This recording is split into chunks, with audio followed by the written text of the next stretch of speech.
Soal nomor 1. Objek wisata di daerah Wonosari, Gunung Kidul, semakin populer dan banyak dikunjungi wisatawan karena prasarana transportasi yang semakin baik. Konsep geografi yang sesuai dengan fenomena tersebut adalah A. Konsep morfologi, B. Konsep keterjangkauan, C. Konsep lokasi, D. Konsep nilai guna, E. Konsep aglomerasi. Oke, jawabannya adalah B. Konsep keterjangkauan.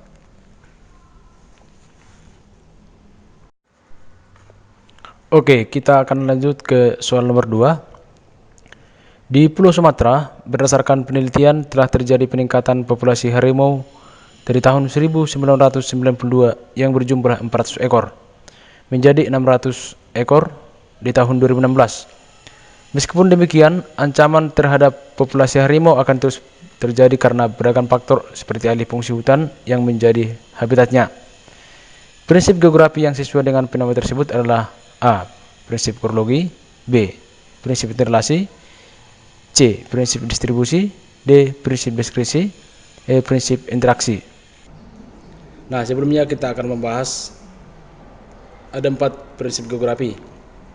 Yang pertama ada prinsip distribusi, interrelasi, deskripsi, dan kronologi. Nah, yang dimaksud dengan prinsip distribusi itu adalah menjelaskan gejala geografi yang tersebar secara tidak merata. Contoh, persebaran barang tambang, flora, fauna, dan penduduk. Nah, kemudian yang kedua, ada namanya prinsip interrelasi. Prinsip interrelasi adalah menjelaskan hubungan timbal balik antara gejala fisik dan non-fisik. Ini contoh terjadinya banjir di suatu wilayah diakibatkan oleh masyarakat yang membuang sampah secara sembarangan. Ya, terjadi hubungan timbal balik. Nah, kemudian yang ketiga adalah prinsip deskripsi.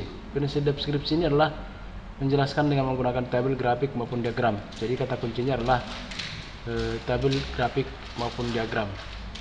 Kemudian yang terakhir, prinsip kronologi. Prinsip kronologi adalah gabungan dari seluruh prinsip yang ada. Jadi nanti dijelaskan di situ hubungan timbal baliknya, persebarannya di mana, dan kerugian-kerugian yang terdapat di dalam sebuah kejadian. Baik, kita kembali ke soal. Di Pulau Sumatera, berdasarkan penelitian telah terjadi peningkatan populasi harimau dari tahun 1992 yang berjumlah 400 ekor menjadi sekitar 600 ekor di tahun 2016. Meskipun demikian, ancaman terhadap populasi harimau akan terus terjadi karena beragam faktor seperti alih fungsi hutan yang menjadi habitatnya. Prinsip geografi yang sesuai dengan fenomena tersebut adalah, nah ini ada penjelasan angka-angka berjumlah 400 ekor menjadi 600 ekor di tahun 2016. Ini merupakan deskripsi tentang peningkatan populasi yang ada di Pulau Sumatera, Baik, jadi jawabannya adalah D. Deskripsi atau penggambaran mengenai harimau yang ada di Pulau Sumatera. Oke, kita lanjut ke soal nomor 3. Penyebab pergerakan tanah di Banjarnegara pada bulan Desember 2014 karena morfologi lahannya yang berupa perbukitan dengan kemiringan landai hingga terjal. Daerah tersebut termasuk zona potensi terjadi gerakan tanah menengah sampai tinggi. Pendekatan geografi yang paling tepat untuk mengkaji fenomena tersebut adalah A. Pendekatan keruangan, B. Pendekatan kompleks wilayah, C. Pendekatan ekologi, D. Pendekatan kelingkungan, E. Pendekatan regional. Nah, pendekatan ini ada 3. Ada pendekatan keruangan, itu berhubungan dengan lokasi atau tempat terjadinya sebuah peristiwa. Kemudian ada pendekatan ekologi, itu pendekatan yang dilakukan untuk menangani masalah atau pemecahan masalah akibat adanya campur tangan manusia seperti banjir, longsor, dan lain sebagainya. Oke, kemudian yang ketiga ada pendekatan kompleks wilayah. Ini berhubungan dengan beberapa wilayah dan adanya campur tangan manusia dan fenomena alam. Jadi kita kembali ke soal. Penyebab pergerakan tanah di Banjarnegara pada bulan Desember 2014 karena morfologi lahannya yang berupa perbukitan dengan kemiringan landai hingga terjal. Daerah tersebut termasuk zona potensi terjadi gerakan tanah menengah sampai tinggi. Pendekatan geografi yang tepat untuk mengkaji fenomena tersebut adalah, ini pendekatannya adalah A. Pendekatan keruangan. Oke, kita akan bahas lagi soal nomor 4. Kajian geografi yang berkaitan dengan aspek geografi sosial terdapat pada angka. Oke, baik. Sebelumnya kita akan bahas ada 2 aspek geografi. Aspek geografi ini dibagi menjadi 2. Yang pertama ada namanya aspek fisik. Kemudian yang kedua ada namanya aspek non fisik. Jadi berbicara tentang aspek geografi ini soal ujian nasional yang paling gampang. Nah, kita akan membahas tentang aspek fisik. Aspek fisik ini terdiri dari atau mempelajari lapisan-lapisan yang terdapat di permukaan bumi seperti litosfer, atmosfer, hidrosfer, biosfer, dan lain sebagainya. Nah, kita akan mempelajari di sini ada litosfer itu mempelajari tentang bagaimana terjadinya tsunami, bagaimana terjadinya gempa bumi, letusan gunung berapi, dan semua yang terdapat dalam kajian-kajian lapisan kulit bumi seperti pembentukan batuan dan lain sebagainya, dan proses terjadinya tsunami, gempa bumi, dan gunung berapi itu dipelajari di litosfer. Nah, kemudian ada juga lapisan udara, lapisan air, persebaran flora dan fauna.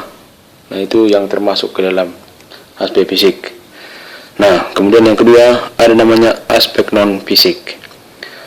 Aspek non fisik ini adalah aspek yang mempelajari tentang aktivitas yang berhubungan dengan kegiatan penduduk. Nah, misalnya di daerah perkotaan ada kegiatan-kegiatan industri dan ada kegiatan jasa dan pariwisata. Nah, kemudian di daerah pedesaan ada kegiatan seperti bertani, beternak, berkebun, dan lain sebagainya. Jadi yang termasuk ke dalam aspek non fisik ini atau aspek sosial itu yang berhubungan dengan seluruh aktivitas manusia. Oke, kita kembali ke soal. Kajian geografi yang berkaitan dengan aspek geografi sosial terdapat pada angka 1, 3, 5. Oke, demikian dulu pembahasan soal-soal geografi dari UN tahun 2019. Kita akan lanjut nomor berikutnya di kesempatan berikutnya. Oke, terima kasih.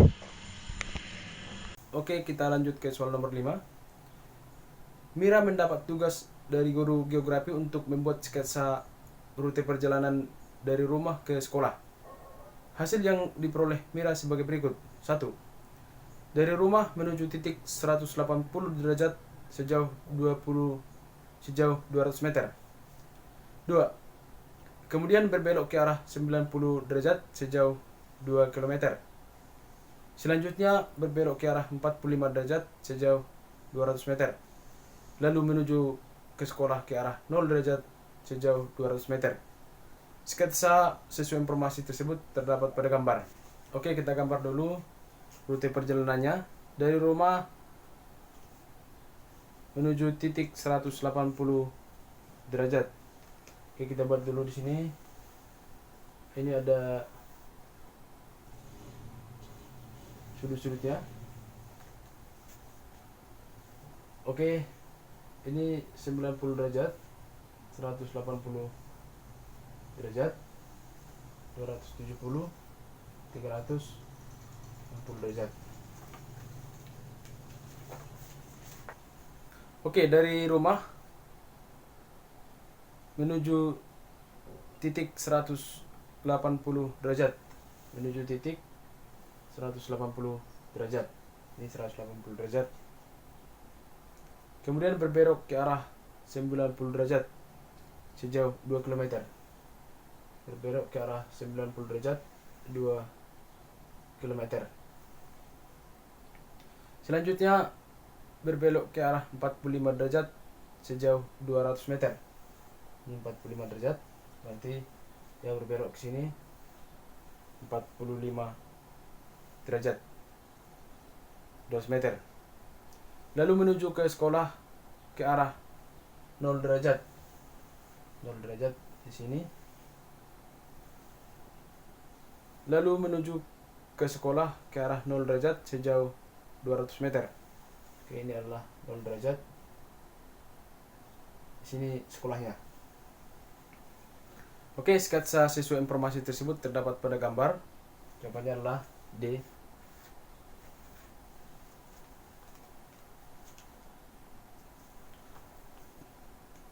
Oke, soal nomor 6. Letak Indonesia di daerah sekitar ekuator dan dilalui jalur khatulistiwa sehingga peta Indonesia dapat digambarkan lebih baik apabila dibuat menggunakan. Oke, kita bahas dulu. Ada 3 jenis proyeksi. Nah, proyeksi yang pertama ada namanya proyeksi silinder. Proyeksi silinder ini adalah proyeksi yang biasanya digunakan untuk menggambar sekitar daerah ekuator atau daerah khatulistiwa seperti Indonesia. Oke, kemudian yang kedua ada namanya proyeksi azimut. Proyeksi azimut ini adalah proyeksi yang digunakan untuk menggambarkan daerah kutub. Nah, kemudian yang ketiga ada namanya proyeksi kerucut.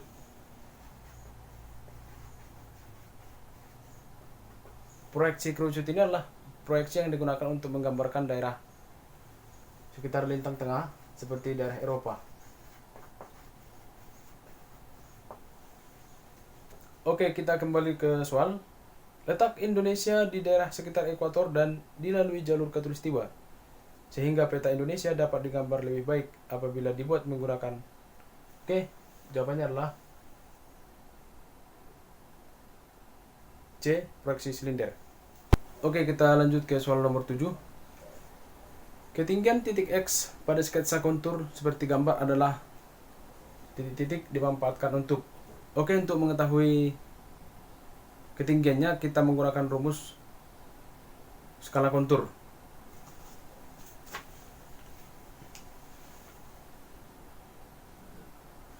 CI sama dengan 1/2000 kali skala. Ini adalah rumus yang digunakan untuk menghitung kontur atau ketinggian suatu tempat. Ketinggian titik X. Oke, yang dicari adalah ketinggian titik X.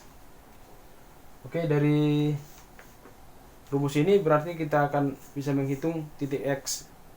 Untuk menghitung ketinggiannya adalah CI sama dengan 1/2000 dikali, oke, kita lihat skalanya itu 100.000. Di CI sama dengan 100.000 dibagi 2000. Berarti CI sama dengan 50. Jadi kontur intervalnya adalah 50. Oke, di bawah. Oke, ini ada 6 garis dari bawah. Dari bawah itu ketinggian dari bawah 1500 ke atas ada 6 garis. Ini yang pertama, 1 2 3 4 5 6.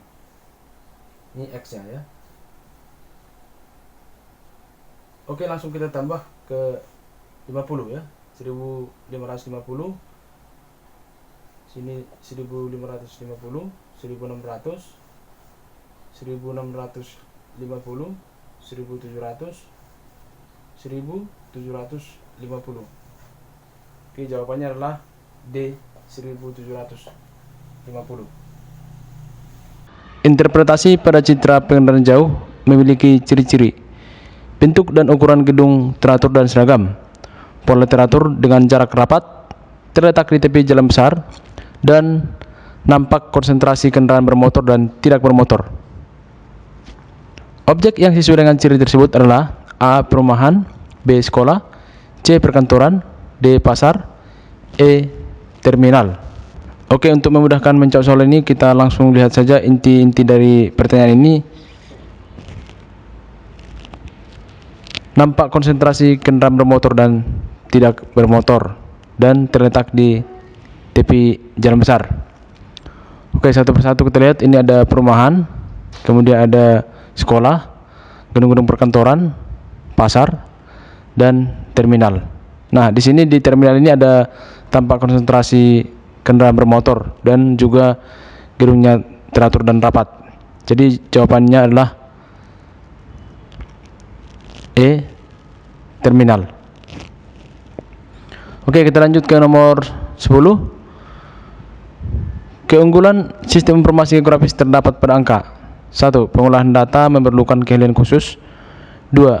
Biaya lebih murah daripada harus survei lapangan. 3. Biaya yang dikeluarkan relatif mahal. 4. Pemanggilan data cepat dan dapat diubah dengan cepat. 5. Teknologi yang ada terus berkembang sesuai dengan zaman. Oke, baik, kita bahas dulu keunggulan-keunggulan daripada sistem informasi geografi ini. Keunggulan sistem informasi geografi antara lain sebagai berikut. 1. Data dapat dikelola dalam format yang jelas. 2. Biaya lebih murah daripada harus survei lapangan. 3. Pemanggilan data cepat dan dapat diubah dengan cepat. 4. Data spasial dan non-spasial dapat dikelola bersama. 5. Analisa data dan perubahan dapat dilakukan secara efisien. Oke, kita kembali ke soal. Keunggulan sistem informasi geografi terdapat berangka. Oke, jawabannya adalah 2. Biaya lebih murah daripada harus survei lapangan. 4. Pemanggilan data cepat dan dapat diubah dengan cepat. Kemudian 5. Teknologi yang ada terus berkembang sesuai dengan zaman.